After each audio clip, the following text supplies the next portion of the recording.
All right.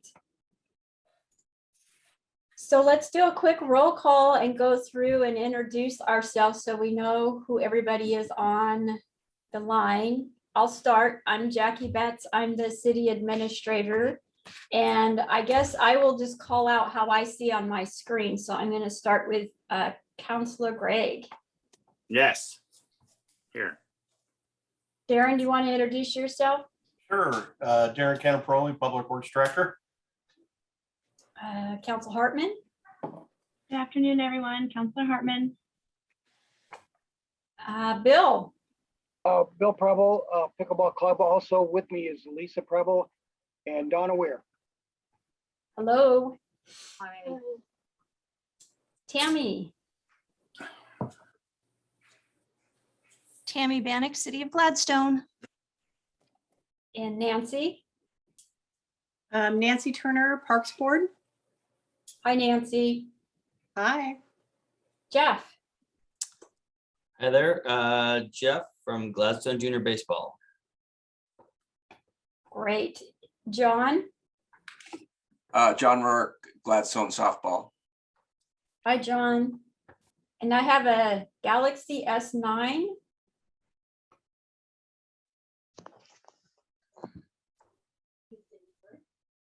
I'm not sure if that's me, but this is Scott Busick with Gladstone Soccer. Hi, Scott. Okay. Well, great. I appreciate all of you checking back in with city staff. Kind of wanted to update you on where we are in the process and then tell you what the next steps are. I'm not sure if Councilor Tracy Todd is going to join us, but she's also on this subcommittee. And I think what we want to do first for the users is to know that after we had our original meeting, we set up a meeting with the elected officials and the Parks Board members. And Stephanie is the other one that I'm not sure if she's going to be joining us today, but she represents the Parks Board with Nancy Turner. We kind of just wanted to go over all of the information that all of you provided to make sure that we were understanding what the general consensus was. We want to bring that back to you and include the user groups and then talk about a proposal that we would like to give to the city council in a work session that will be later in March. Basically, there wasn't a real concern with the user fees. What we realized is there was more a concern about charging a parking fee at Meldrum Bar Park for our youth sports. And the consensus was from the elected officials and the Parks Board member that they would like us to try to find a way where there was no parking fee to be held at Meldrum Bar Park. Am I capturing that correctly to those head nods? That's what I understood. Understood. Okay.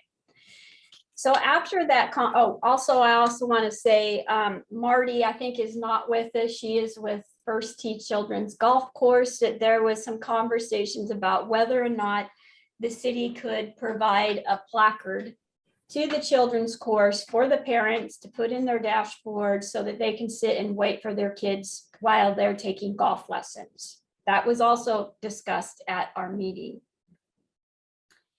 After we had that meeting, we met with the police chief and other members of staff to kind of strategize how can we allow people to use our sports fields at Meldrum Bar Park without paying a parking fee while still having the other users pay a parking fee.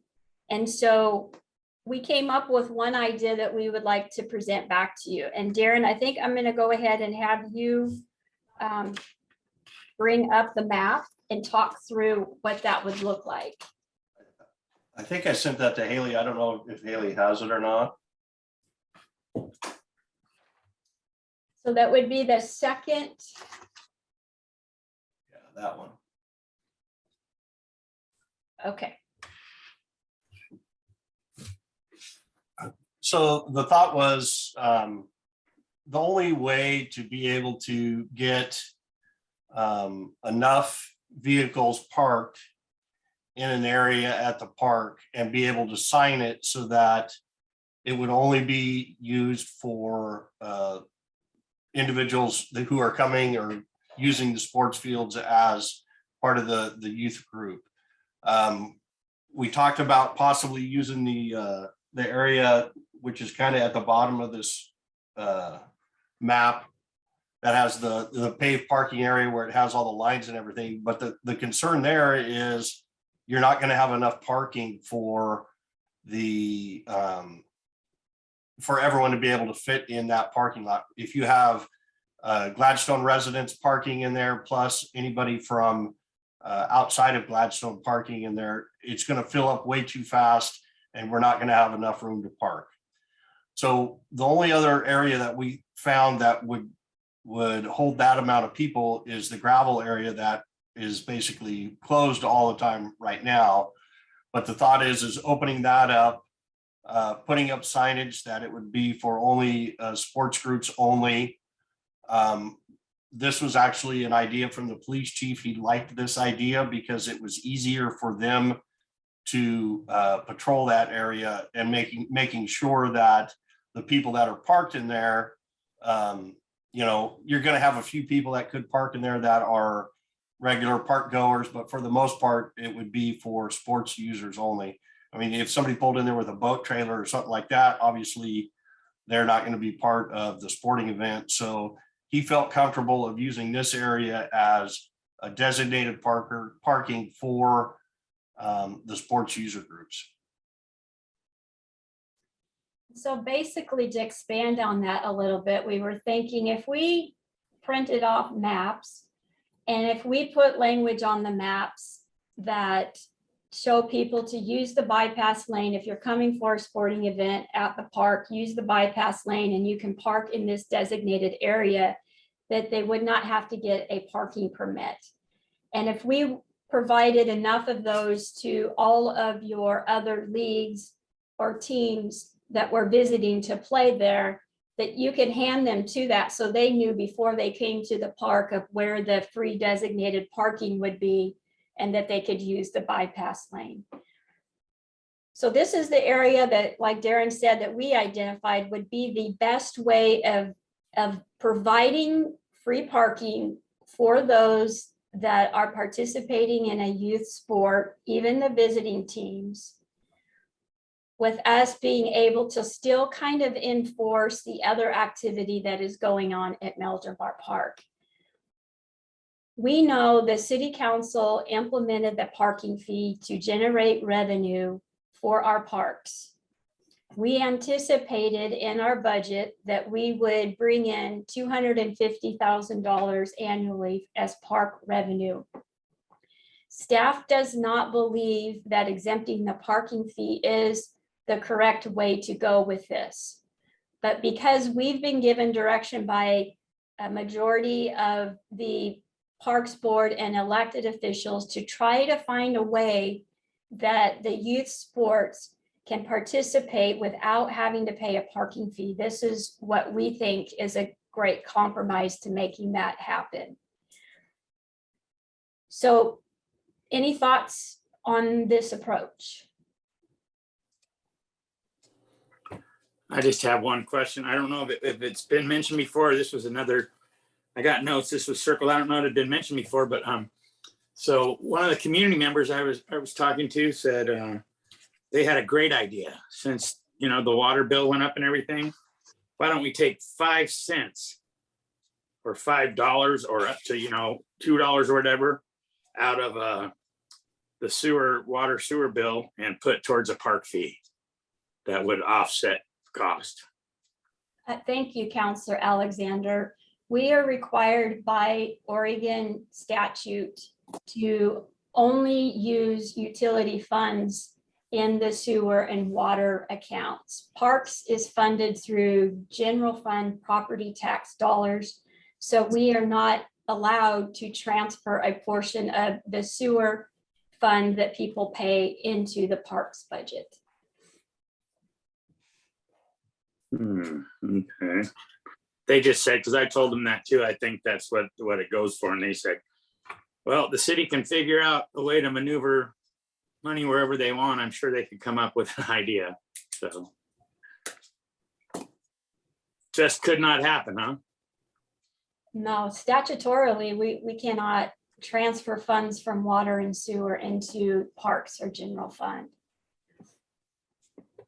But you're talking about the parking fee in general, or are you No, talking? just the parks, just to Oh, give to the parks department to offset, whatever this might cause for the, and then maybe help the sports user fee people.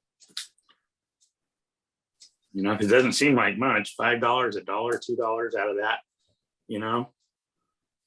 So that was just, that was a suggestion. But if there's absolutely positively no way to do it, then I guess we can't do it.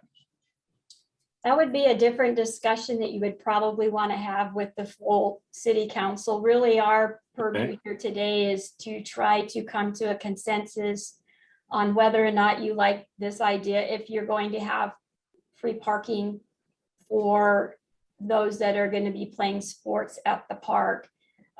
We also want to go through another section, and that is of what the proposed user fees would be.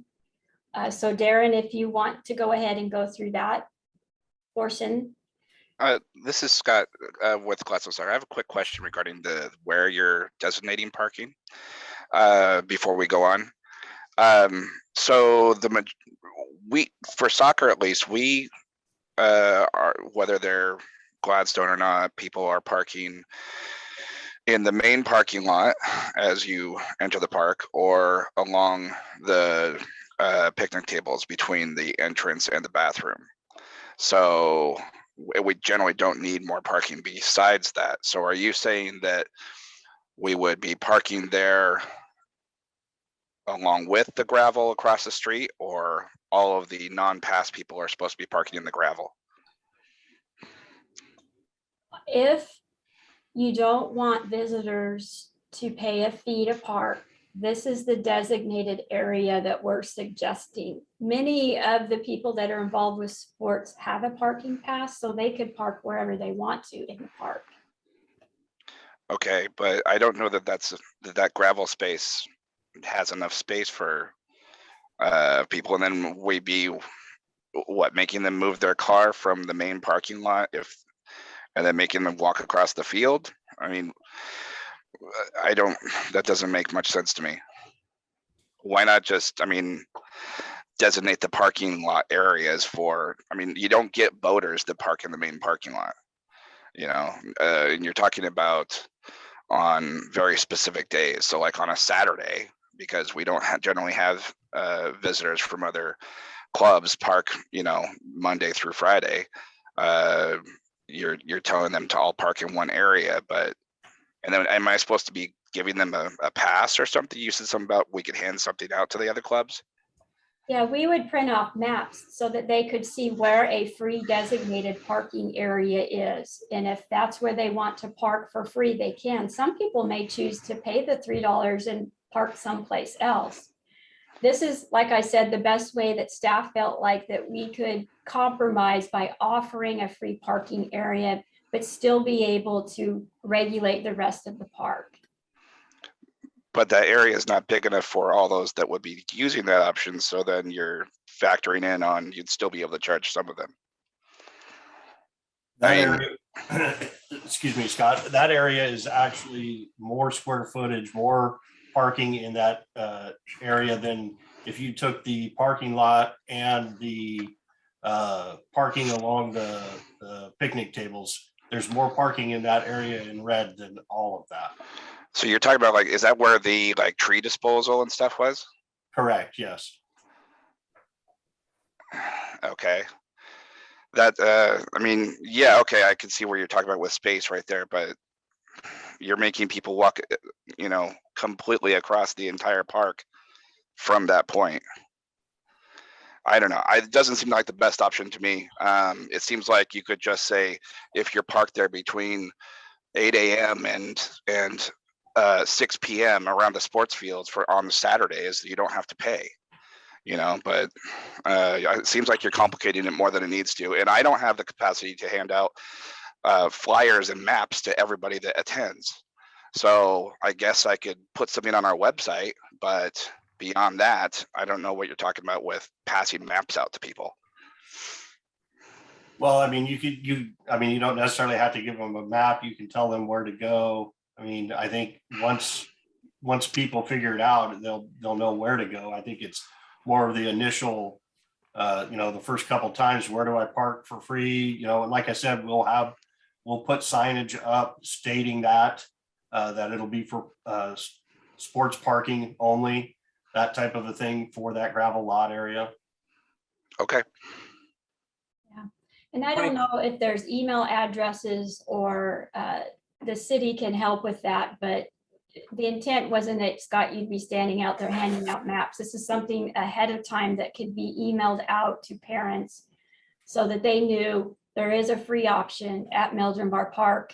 If they want to park there, they can go drop their kids off closer and then go back and park. There's all kinds of options for that. And again, some people may choose to pay the parking fee if they want to park closer to that.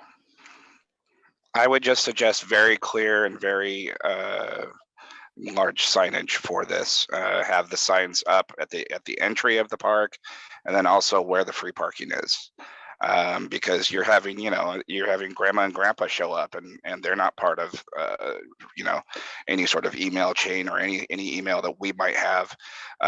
You're talking about people that might come once in a season and not be a repetitive entry. So I would, if you're going to do that way, please make sure there's lots of signs from entry all the way down. Thank you. Jeff. Yeah, I was just going to mention that part of what we do as coaches and baseball is it's actually required to reach out to the opposing coach, the visiting coach, prior to the game, to provide them information. One, especially now, any COVID protocols that are, every place is different and stuff. And maybe we'll get lucky and that'll all disappear completely. But anyway, it's providing them this information on where to park is not that big of a deal. I believe that if we're only talking about incoming teams where residents or Gladstone families can park wherever they want, maybe John Rourke can back me up on this or not, but I'm going to say there's usually never more than about 3 games going on down there at one time. So I would think that this is enough. And field 4, the one on this map, the furthest left field, is where we play most of our games. And so that would be a little bit of a walk for the opposing players to walk all the way down. But if I told them on the phone that they could swing around and drop off and then go back and park, that'd probably be okay for most people, other than, like Scott said, grandma and grandpa or something like that. Maybe they just got to pay. I'm not sure, but I don't think we're going to come up with a perfect system, unfortunately. But I'm not opposed to this lot, I guess, is my point. It's a big step in the right direction. Maybe we can tweak it to make it a little bit better, but I think we're heading in the right direction. Yeah, no, I appreciate the lot.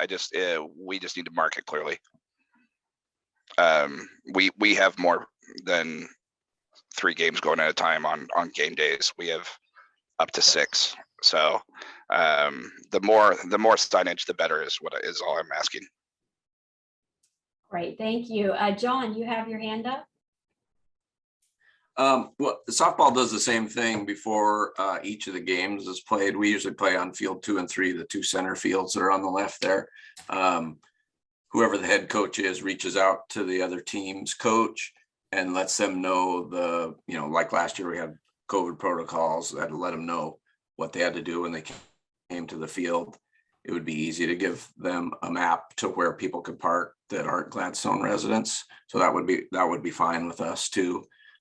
We don't ever have more than 2 softball games going at once down there. So it could get a little tricky. Sometimes there's a lot of soccer practices and softball games and softball practices going on all at the same time. So there could be a lot of people there sometimes, but not too often.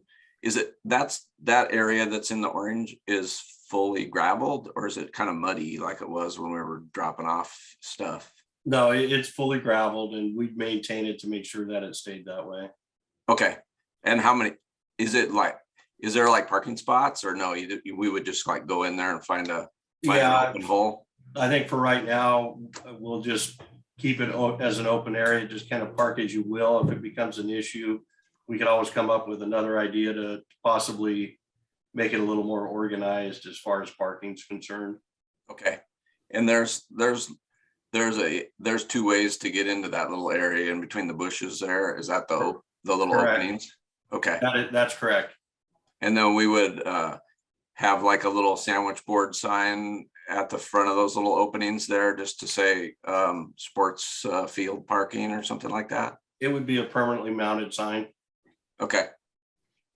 I'm fine with that, as long as there's a place, because at our games, there's a lot more vehicles and stuff from the opposing team a lot of times. And then if they had somewhere to go, that's fine with us. And this is like a pilot trial process. We want to do better each time we do it. We might find some areas for improvement, but like I said, this is what we thought would work best for what we're trying to accomplish. And staff can work with the children's course to get a parking pass. They don't have as many people there, so creating a placard would work for them, and I can work with Marty separately for that. And Counselor Hartman, yes. Actually, I believe Jeff Marco had his hand up first. I'll let him speak first before I make my comment. No, I'm sorry. I just forgot to lower it after my last question. I'm done. Okay. I just wanted to make a comment on the parking lot. Just as a thought, my suggestion would to be make sure we absolutely lay out where we hope people will park, and not trust that individuals will know how to park as efficiently as possible, since it sounds like there will be days that we will need to fit a lot of cars there. Making like, even if it's just like 2 rows, like similarly when you go to like a farm for like pumpkin patch or whatever, just like flags or something, my suggestion would be to just go ahead and assume that we should flag that out, at least to give people an idea of how they should be parking, instead of just assuming people will be respectful and not park like right in the middle and start a random line. But just a thought I had. Thank you, Counselor Hartman. I don't see any other hands raised, so it sounds like we're okay so far. So now we'll go ahead and talk about the user fee portion of the meeting, and I'll let Darren go over what has been proposed for the user fees.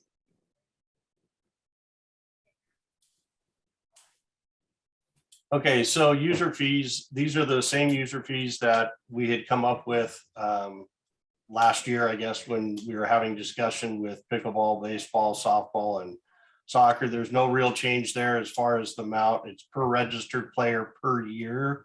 So I know that soccer, they have 2 seasons that they run. So if somebody played in the spring in soccer, they wouldn't have to pay again in the fall. And then, kind of vice versa with that. So the thought would be is everyone would turn over a roster of their players so that we would have a count, and then they'd pay the associated cost per player for each one of those organizations. The other thing is tournaments.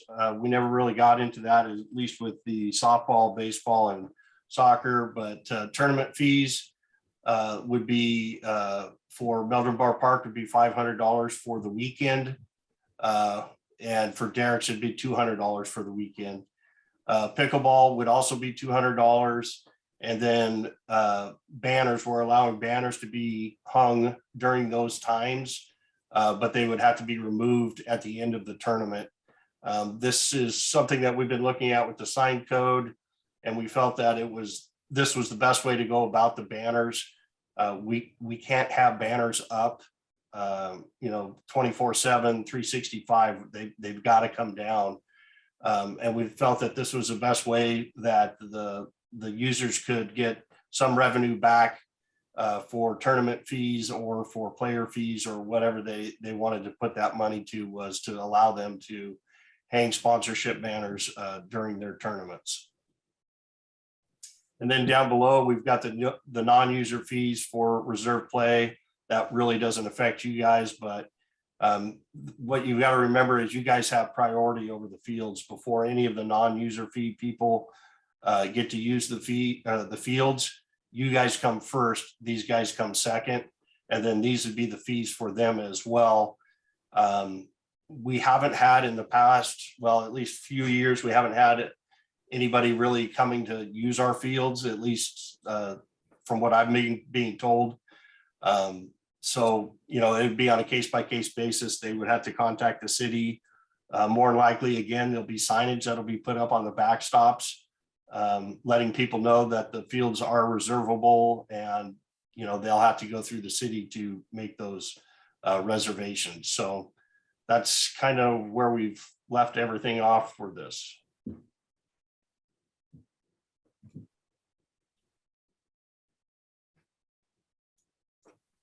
So there we go. Scott, thank you. Go ahead. I just wanted to chime in and just say that I'm good with the fees. $15 per player per year seems reasonable to me.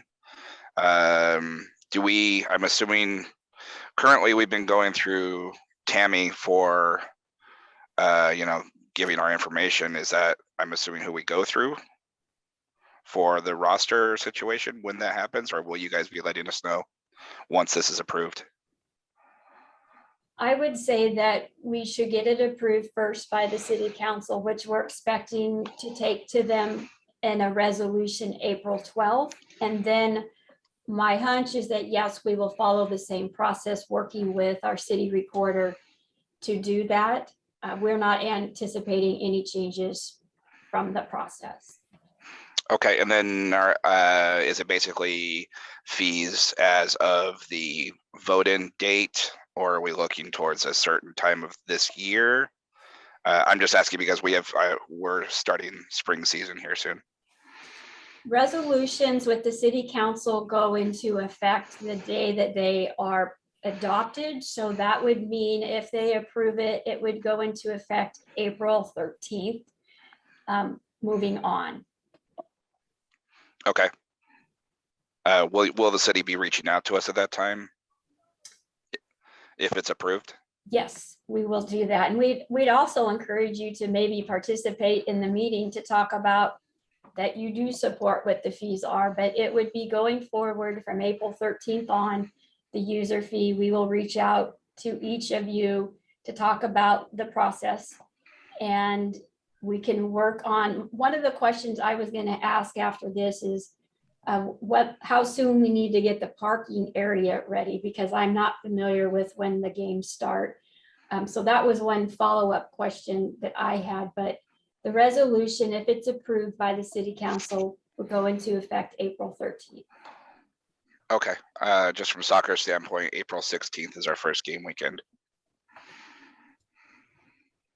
That's about the same as baseball, usually third week of April. Great. Yeah, so softball starts practice outdoors in April 1st, and then we have our games the end of April start. So this fee would be for this year then? That is correct. Okay. Yes, they would repeal the current fee structure, which is in place, but the city has never implemented. And then they would implement this new fee structure that would go into effect for this season. Okay. Well, in the future, if something like that's voted in, we always have to plan out our fees like before we have registration, and we've already had registration and everybody's paid. So that makes it a little bit different for us, like baseball and softball and soccer, because we're already done with registration, just to let you know. Great, thank you. Bill Preble. Yeah, I was just wondering, I remember in the last meeting, we talked about giving us a flat fee. It's very difficult for us to charge people $15 that come in all year long.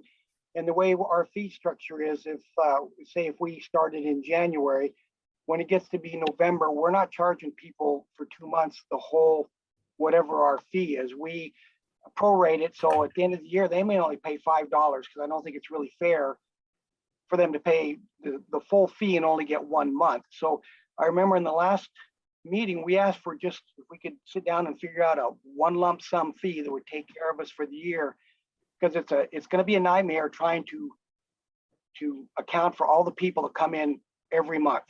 I mean, last year we had about maybe 200 members. The year before that we had 300.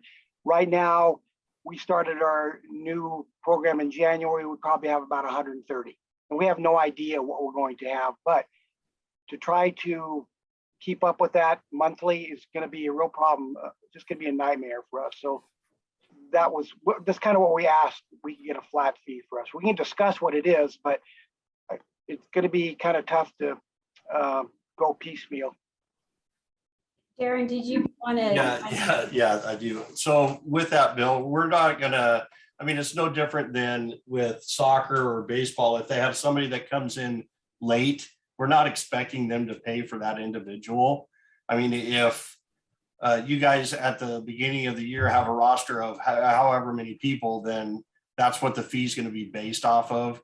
If you have 50 people join within the year, I mean, we're not going to be able to charge that fee for those individuals, but at least whoever's on the roster at the time, those will be the individuals for the count for the fee.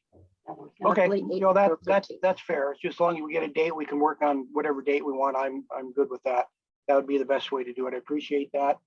Anything else? No, that sounds like a good solution. Okay, thank you. Any other hands that want to contribute? Good, I'm being optimistic. It sounds like we're getting there. Counselors, did you have anything that you want to add, or Nancy, Parks and Rec Board? No, I'm good. Thank you.